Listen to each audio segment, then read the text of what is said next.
NASA has brought their Driven to Explore traveling exhibit to the Innovation Expo this year. It showcases the shuttle program, the progress of the International Space Station, and the benefits of space exploration leading into NASA's next major program, Constellation.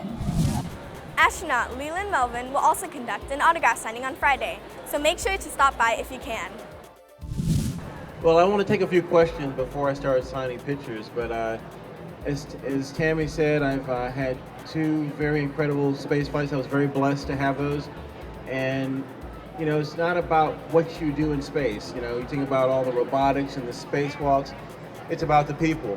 It's about the civilization. You know, when I have an opportunity to go around the planet every 90 minutes and see, you know, the planet below you, see the colors of the water. You almost need new definitions of how to describe blue, because when you look at the Caribbean, the colors are so fantastic. And my first flight, 2008, STS-122, I was up there with people from all around the world, you know, African American, Asian American, French, German, Russian, the first female commander of the space station.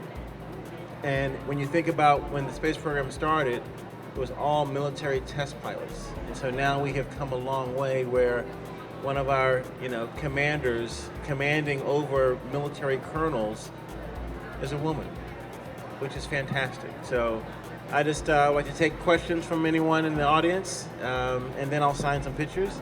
What's your name? Thomas. Okay. Thomas asked the question, how does it feel when you first shoot off into space? You feel it's a very exhilarating jolt.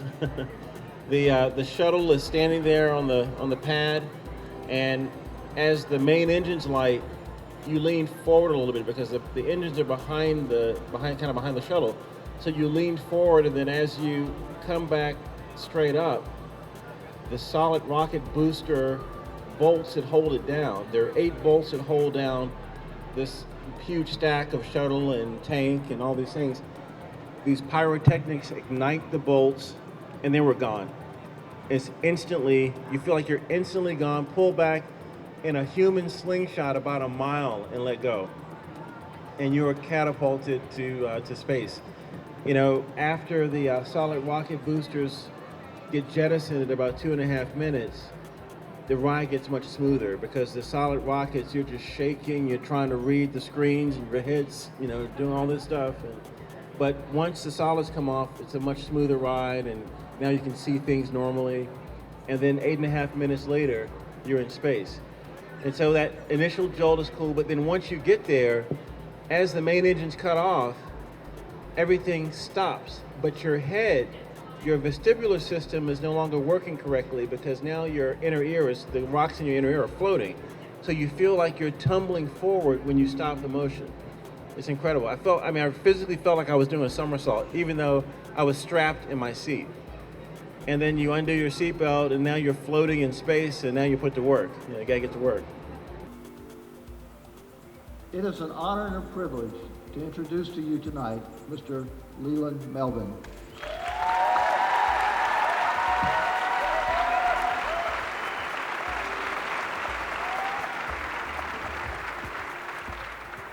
Wow. Thanks for that introduction, Chuck. I'm very humbled and blessed to be here with a graduating class. I'm trying to recall back when I was your age and what I was thinking about as I listened to the speakers. Was it the speakers, or was it, okay, what are we doing after this? How am I gonna get out of this robe and go to the place that I really want to be right now?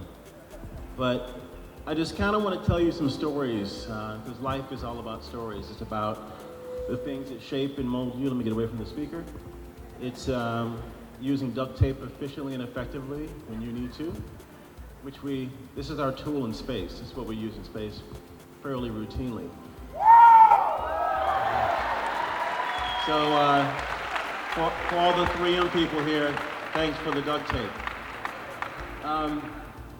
When I was a little boy, I loved math and science. I also loved sports. But I really like curiosity. I like building things with my hands. You know, my parents are both middle school teachers. We didn't have a lot of money, so you had to be creative with your toys. So my dad gave me some blocks and a shovel and said, build something in the dirt with your blocks and your shovel. I said, okay, thanks, Dad. Really appreciate that. But DI, what I'm learning, it's all about innovation and creativity. And that innovation and creativity fuels our economy, it fuels our nation. It's what changes the world. And so the experiences that you've had through DI have already put you at the forefront of being the people that will be changing the world very soon. If you already haven't changed the world, you will be very soon.